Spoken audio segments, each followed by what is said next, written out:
Hello friends, मैं आज़ाद sir. आपका अपना YouTube channel mentor study point में स्वागत है। जैसा कि आप जानते हैं कि मैं आप लोगों को अपने यूट्यूब चैनल के माध्यम से मॉडर्न हिस्ट्री यानी आधुनिक भारत के बारे में बता रहा हूँ और साथ ही साथ हम लोग आधुनिक भारत को पढ़ भी रहे हैं।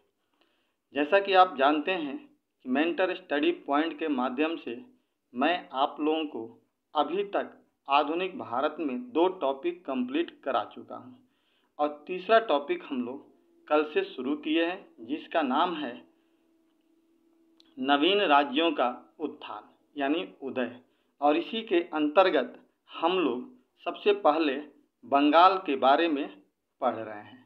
जैसा कि दोस्तों पिछले वीडियो में हमने आपको बताया था कि हम बंगाल में इस चीज़ की चर्चा करेंगे कि कैसे बंगाल अंग्रेज़ों से स्वतंत्र हुआ और दूसरी तरफ कैसे अंग्रेज़ों ने बंगाल पर अपना आधिपत्य स्थापित करने में सफल हुए। तो हमने इसमें से पहला पॉइंट जो बंगाल कैसे मुगलों से स्वतंत्र हुआ, ये तो हम लोगों ने देख लिया।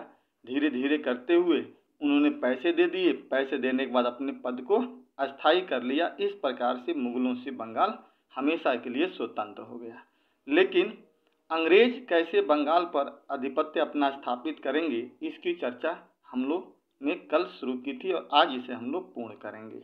कल हमने देखा था कि कैसे औरंगजेब ने मुर्शिद कुली खां को पहले बंगाल का सूबेदार नियुक्त किया और उसके बाद मुर्शिद कुली खान ने 1717 ईस्वी में अपने आप को वहाँ पे स्वतंत्र कर दिया और स्वतंत्र करके बंगाल का नवाब बन गया और कुछ समय तक उसने शासन किया। उसके बाद शुजाउद्दीन गद्दी पर बैठा, शुजाउद्दीन के बाद सरफराज गद्दी पर बैठा और सरफराज के बाद अली वर्दी खां गद्दी पर बैठा। अली वर्दी खां जब 1756 ईस्वी में उसकी मृत्यु हो गई तो उसकी 3 बेटी थी और उसी 3 बेटियों में से सबसे छोटी बेटी का एक पुत्र था जिसका नाम था सिराजुद्दौला। सिराजुद्दौला गद्दी पर बैठ गया 1756 ईस्वी में। कल हम लोगों ने चर्चा की थी और वह अपनी राजधानी मुर्शिदाबाद में रहने लगा और वहाँ से कलकत्ता को नियंत्रित कर रहा था। इसी बीच कलकत्ता में कुछ अनहोनी घटनाएं घटती है और उसको दबाने के लिए सिराजुद्दौला वहाँ से कलकत्ता आता है और कलकत्ता की घेराबंदी करता है और घेराबंदी करने के बाद क्या करता है कि कलकत्ता पर अधिकार कर लेता है, जिससे वहाँ के कुछ व्यक्ति को पकड़कर एक काल कोठरी में बंद करता है और इस घटना को हम लोग ब्लैक होल की घटना के नाम से जानते हैं। यहाँ तक हम लोगों ने कल चर्चा किया था। आगे दोस्तों हम लोग यहाँ से आज पढ़ने जा रहे हैं कि कैसे ब्लैक होल की जो घटना घटी और उसमें अंग्रेज अधिकारी मरे। तो इस घटना की न्यूज़ मद्रास पहुंची, यानी इस घटना का जो समाचार था, ये जो समाचार कहाँ पहुंचा? मद्रास पहुंचा। और मद्रास में उस समय रॉबर्ट क्लाइव था, वो कलकत्ता आता है और सिराजुद्दौला के खिलाफ एक षड्यंत्र रचता है और उस षड्यंत्र में सिराजुद्दौला को मारने का प्रयास करता है।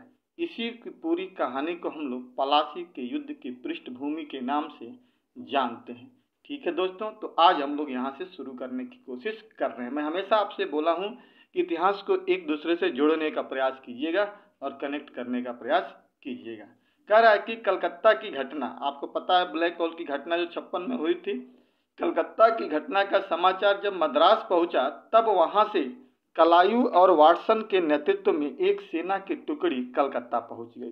ठीक है, जैसे ये घटना पहुंचा कि सिराजुद्दौला ने कईयों को पकड़ करके मारा है और कई तरह के अत्याचार किया है, इस घटना को सुनकर क्लाइव और उसका मित्र वाटसन कहाँ पहुंच गए? कलकत्ता पहुंच गए। कहाँ से? मद्रास से।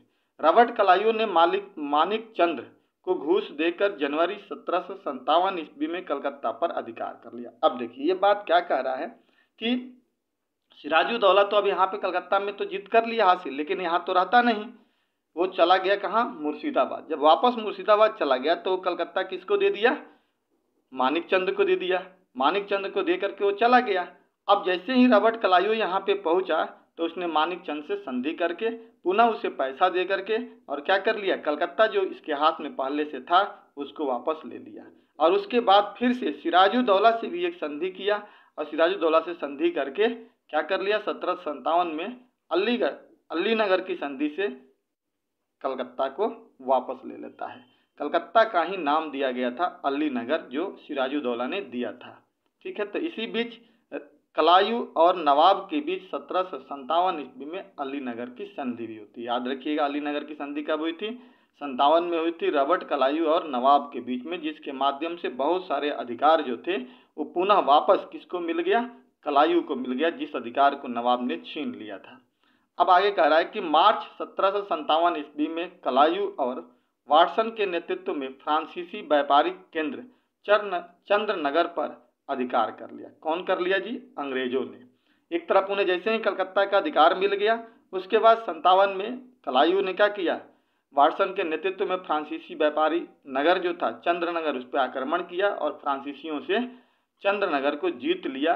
1757 की ये घटना है। और इसी समय आपको याद होगा कि द्वितीय कर्नाटक युद्ध भी हुआ था, जहाँ पे फ्रांसीसी हार गए थे। ठीक, तो इस प्रकार से कलकत्ता से इनकी अब धीरे धीरे जो अधिकार था वो फ्रांसीसियों का समाप्त हो गया। तो ये तो एक क्या था, हमने देखा पलासी के युद्ध की पृष्ठभूमि कैसे तैयार हो रही थी, कि अब ये घटनाएं घट रही थी। अब हम देखते हैं नवाब के विरुद्ध षड्यंत्र कैसे होता है।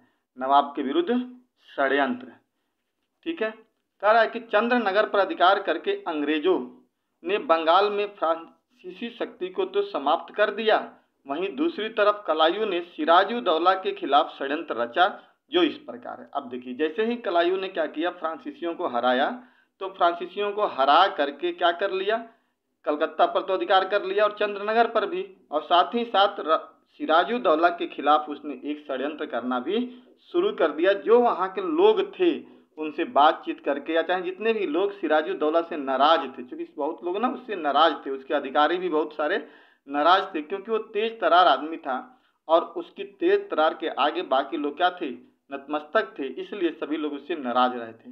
तो इसलिए इसने एक षड्यंत्र रचने का प्रयास किया। षड्यंत्र क्या था जी, तो पहला पॉइंट कह रहा है कि नवाब का प्रमुख अधिकारी नवाब से असंतुष्ट थे। अभी हमने चर्चा किया कि बहुत सारे जो अधिकारी थे वो नवाब से क्या थे, असंतुष्ट थे। इसका लाभ उठाकर कलायू ने एक षड्यंत्र रचा, जिसमें नवाब का प्रधान जो सेनापति था मीर जाफर, उसको अपनी तरफ शामिल कर लिया और उसे लालच दिया कि तुम मेरे साथ अगर शामिल हो जाते हो और हम युद्ध में अगर सिराजुद्दौला को मारने में सफल हो जाते हैं तो मैं तुझे बंगाल का नवाब बना दूंगा और आप मुझे उसके बदले में 24 परगना का जमींदारी दे दोगे। और ये बात तय हो गई। और इसी से क्या हो गया, लालच में आकर मीर जाफर ने इस षड्यंत्र में भाग ले लिया और रॉबर्ट कलायू का साथ देने के लिए तैयार हो गया। इसके अलावा एक तो मीर जाफर मिला, इसके अलावा लतीफ़ खां था जो एक अन्य अधिकारी, ये भी था, ये भी क्या हो गया, रॉबर्ट कलायू के साथ मिल गया। अमीन चंद जो बंगाल का धनी व्यापारी व्यक्ति था और इसी ने सबके बीच मध्यस्थता कराई थी, ये भी क्या हो गया, रॉबर्ट कलायू के पक्ष में चला गया। जगत सेठ जो कलकत्ता का सबसे बड़ा साहूकार था, पैसे वाला, यह भी इसके पक्ष में आ गया। और मीरन एक व्यक्ति जो मीर जाफर का पुत्र था, ये भी। इस प्रकार देखा जाए तो इन सारे लोगों को लेकर के रॉबर्ट कलायू ने क्या किया, एक षड्यंत्र रचा। और वो षड्यंत्र किसके खिलाफ रचा, तो रॉबर्ट कलायू ने सिराजुद्दौला के खिलाफ यह षड्यंत्र रचा। और ऐसी स्थिति में सिराजुद्दौला को अब वह युद्ध के लिए ललकारने वाला था। और ऐसे में पहले ही तय हो गई थी कि मैं जब युद्ध के लिए उसे ललकारूंगा तो वहाँ पे जब वो आएगा तो मीर जाफर क्या करेगा, अपने सेना को आदेश नहीं देगा। और जब आदेश नहीं देगा तो हम लोग क्या करेंगे, सिराजुद्दौला को पकड़ करके कैद कर लेंगे और उसके बाद मार देंगे।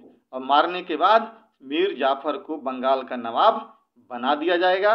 और आप जब बंगाल का नवाब वो बन जाएगा तो दस्तक का प्रयोग तो जारी रहेगा ही रहेगा, साथ ही साथ 24 परगने का जमींदारी भी मिल जाएगी अंग्रेजों को। ये बात प्री प्लानिंग कर लिया रॉबर्ट कलायू ने, बाकी अन्य जितने भी लोग थे उनसे कर लिया।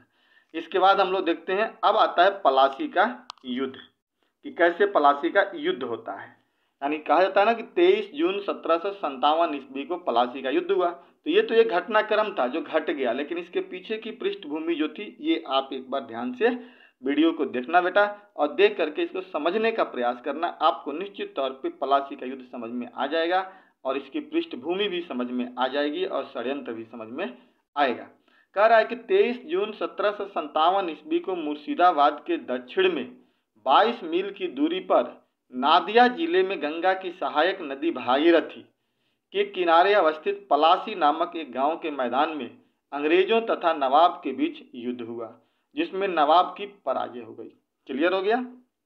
यानी यह लड़ाई ललकारा गया किसके द्वारा? रॉबर्ट क्लाइव के द्वारा। मीर जाफर भी वहां पे शामिल था, लेकिन मीर जाफर ने सहयोग नहीं किया। ऐसी स्थिति में मुर्शिदाबाद से चल करके सिराजुद्दौला आया तो जरूर, लेकिन मीर जाफर की धोखा की वजह से वो क्या हो गया? युद्ध भूमि में ही मारा गया। और इस प्रकार से अगला नवाब अब कौन बन जाएगा? मीर जाफर। अब कह रहा है कि सिराजुद्दौला को गिरफ्तार कर लिया गया और मीर जाफर के पुत्र मीरन ने उसकी हत्या कर दी। क्लियर हो गया? पलासी के युद्ध के बाद अंग्रेजों का बंगाल पर अप्रत्यक्ष रूप से नियंत्रण स्थापित हुआ और मीर जाफर को बंगाल का नवाब बना दिया गया। यानी कहने का मतलब है बाबू कि जैसे ही पलासी का युद्ध जीत गए तो अब एक तरह से ना बंगाल पर अंग्रेजों का नियंत्रण हुआ, लेकिन वो डायरेक्ट नहीं हुआ, अप्रत्यक्ष हुआ, लेकिन हुआ। कहते हैं कि पलासी के युद्ध की लड़ाई ने ही अंग्रेजों को बंगाल में अपने पैर रखने का अधिकार दे दिए, जिसके माध्यम से अंग्रेजों ने बंगाल को आगे चल करके बक्सर के युद्ध में पूर्ण रूप से जीत लिया और जीत करके यहाँ पे शासन करना शुरू कर दिए। तो इस प्रकार से पलासी का युद्ध एक ऐसा युद्ध था जहाँ से मध्यकाल का अंत और आधुनिक काल की शुरुआत हो जाती है। दूसरी तरफ अंग्रेजों का भारत पर शासन करने की एक पकड़ बनाने के लिए जो बंगाल था वो एक महत्वपूर्ण मुद्दा बन करके मिल जाता है, जहाँ से वो लोग शासन करने की नीति अपनाने लगते हैं। तो इस प्रकार आप इसे पलासी के युद्ध को याद रखिएगा, 23 जून 1757 में हुआ था। अब कहता है कि पलासी के युद्ध का परिणाम क्या निकला। जो पलासी का जब युद्ध हुआ तो उसका परिणाम क्या निकला?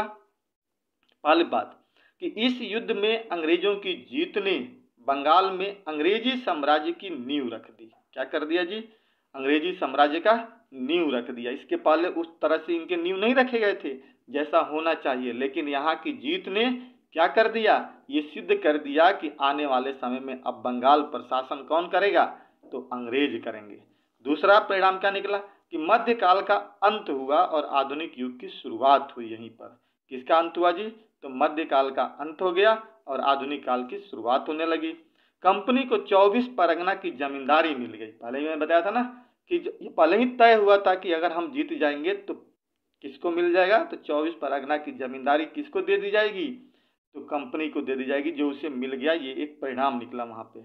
इसके अलावा कंपनी को बर्धमान और नदियां का भी क्षेत्र दे दिया गया, जहां की जमींदारी वो असूलने लगे। क्लाइव को बंगाल का गवर्नर बना दिया गया। तो अब इस तरह से एक सवाल बनता है कि बंगाल का पहला गवर्नर कौन था जी? तो रॉबर्ट क्लाइव बना। ये कुछ क्या हुए? पलासी के युद्ध के महत्वपूर्ण परिणाम निकले।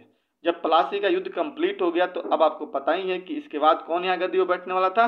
मीर जाफर गद्दी पर बैठा। क्रम याद रखिएगा आप लोग, मीर जाफर बैठने वाला था। एक छोटा सा चीज याद रखिएगा कि मीर जाफर को रॉबर्ट क्लाइव का गिद्दड़ कहा जाता है।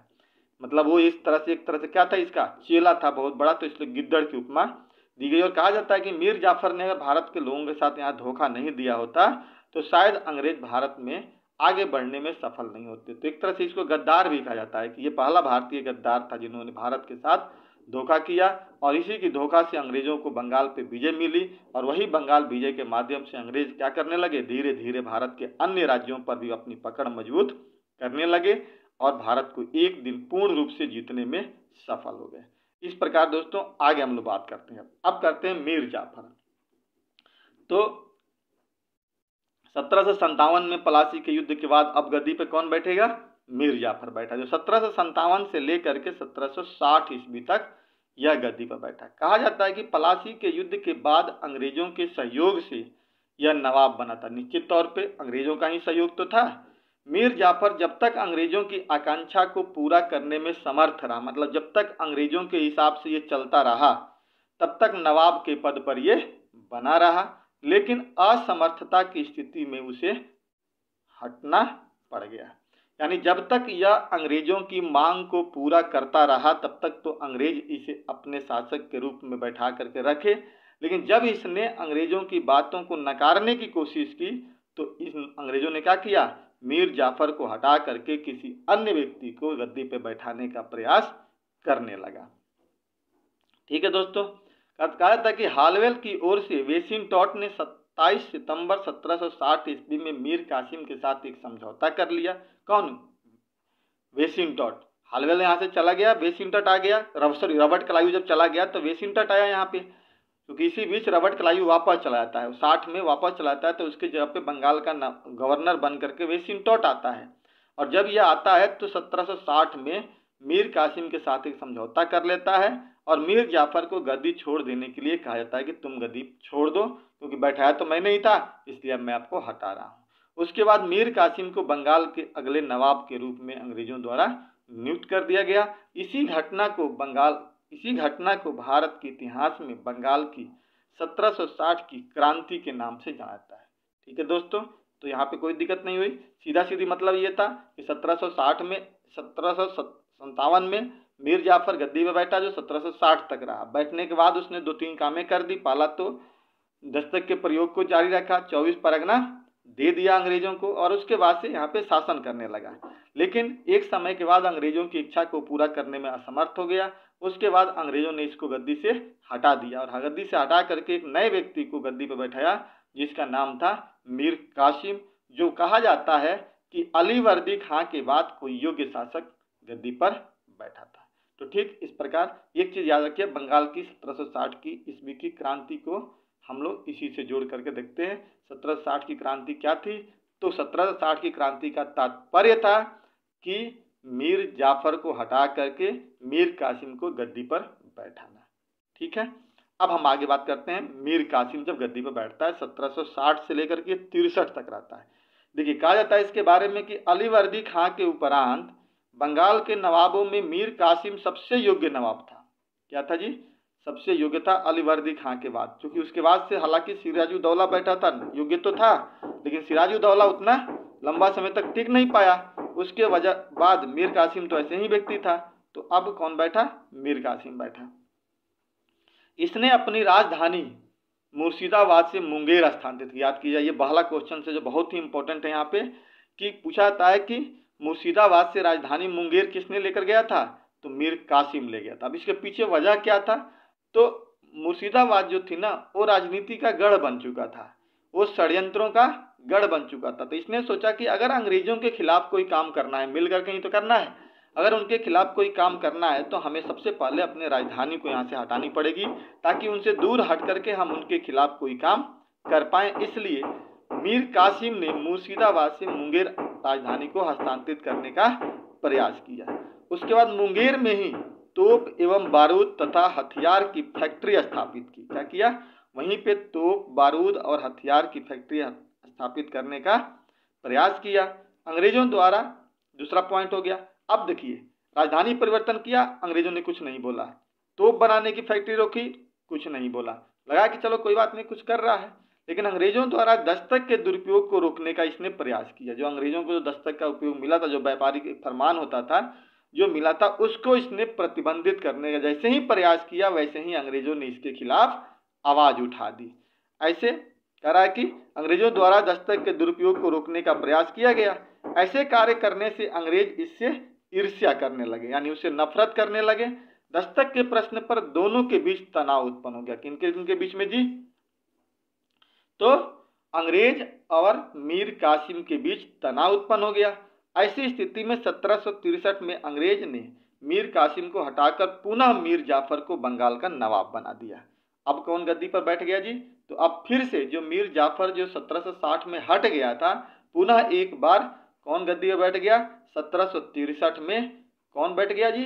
तो मीर जाफर गद्दी पर बैठ गया और मीर कासिम को यहाँ से हटा दिया गया। जब मीर कासिम को हटाया गया, हालांकि झगड़ा हुआ, उसमें लड़ाइयाँ भी हुई, और वहां से मीर कासिम भाग करके कहाँ चला गया? अवध चला गया। अब आगे की कहानी हम लोग कल के वीडियो में पढ़ेंगे। छोटा सा और टॉपिक बच गया, बक्सर युद्ध, उसको पढ़ेंगे, और उसके साथ साथ हम कुछ लोग प्रश्न और उत्तर का भी चर्चा हम लोग कर लेंगे। इस प्रकार कल के वीडियो में बंगाल हमारा कंप्लीट हो जाएगा। लेकिन थोड़ी सी मैं आपको कहानी यहाँ पे बता देता हूँ। यहाँ पर होता क्या है कि जैसे ही मीर कासिम से युद्ध होता है, मीर कासिम बंगाल छोड़ करके भाग जाता है कहाँ पे, और चला जाता है अवध में। इसीलिए मीर कासिम को भगौड़ा शासक भी कहते हैं। बंगाल का भगौड़ा किसे कहते हैं? मीर कासिम को कहते हैं। हालांकि ताकतवर था, तेज तर्रार था, अंग्रेजों से बदला लेना चाहता था, लेकिन किसी कारणवश मुसीबत में पड़ करके ये वहां से भाग करके अवध चला गया, जहाँ पे अवध का नवाब सुजाऊ दौला पहले से ही बैठा हुआ था। और वहीं पर अवध में ही मुगल सम्राट जो इस समय शाह आलम द्वितीय था, वो भी अवध में ही बैठा हुआ था। इस प्रकार भारत की 3 महाशक्तियां कहाँ पे मिल गई? तो आपको अवध में मिल गई। एक तरफ अवध का नवाब खुद सुजाऊ दौला, बंगाल का भागा हुआ भगौड़ा शासक मीर कासिम, और मुगल सम्राट शाह आलम द्वितीय, तीनों मिल गए। और इन तीनों को मिला करके मीर कासिम ने एक नया षड्यंत्र किया, एक नया युद्ध की तैयारी की, जिसको हम लोग क्या कहते हैं? बक्सर का युद्ध कहते हैं। 1764 में बक्सर का युद्ध हुआ था, और इसी बक्सर के युद्ध में अंग्रेजों की हार हुई थी। इस कहानी को हम लोग कल के वीडियो में करेंगे, और इसके बाद जो कुछ प्रश्न होगा उस प्रश्न का भी चर्चा बंगाल से जुड़ा हुआ जो होगा उसकी हम लोग क्या करेंगे? कल के वीडियो में करेंगे। इस प्रकार दोस्तों मेरे ख्याल से आपको बंगाल का जो विजय है उस विजय के बारे में आपको कंसेप्ट क्लियर हो गया होगा कि कैसे अंग्रेजों ने बंगाल को जीता, जो अभी थोड़ी बची हुई है, और कैसे मुगल सम्राट से बंगाल का नवाब अपने आप को अलग होकर के स्वतंत्र हो गए, और इस प्रकार से बंगाल पर अधिकार करने में अंग्रेज भी सफल हुए। और जैसे ही अंग्रेजों की पकड़ यहाँ मजबूत होती है, उनकी राजनीतिक अधिकार धीरे धीरे मजबूत होने लगते हैं। तो इस प्रकार दोस्तों आपको ये वीडियो समझ में आ गया होगा, और प्लासी के युद्ध के बारे में भी समझ में आ गया होगा। इस प्रकार अगर आपको ये वीडियो अच्छा लगा होगा या अच्छा लगेगा तो आप इसे लाइक जरूर कीजिएगा, कमेंट जरूर कुछ ना कुछ लिख दीजिए, ताकि हम देखें कि क्या आपका इरादा है, क्या आपके कमेंट आ रहे हैं। और इसे लाइक करना, शेयर करना ना भूलिएगा। और साथ ही साथ अगर आपने सब्सक्राइब नहीं किया होगा तो आप इसे सब्सक्राइब कर दीजिएगा, ताकि आपका पास अगला वीडियो जैसे ही अपलोड करें हम पहुंच जाएं और आपका ज्ञान आगे बढ़ता रहे। इस प्रकार मैं अपना यहीं पे वीडियो को एंड करता हूं। जय हिंद, जय भारत।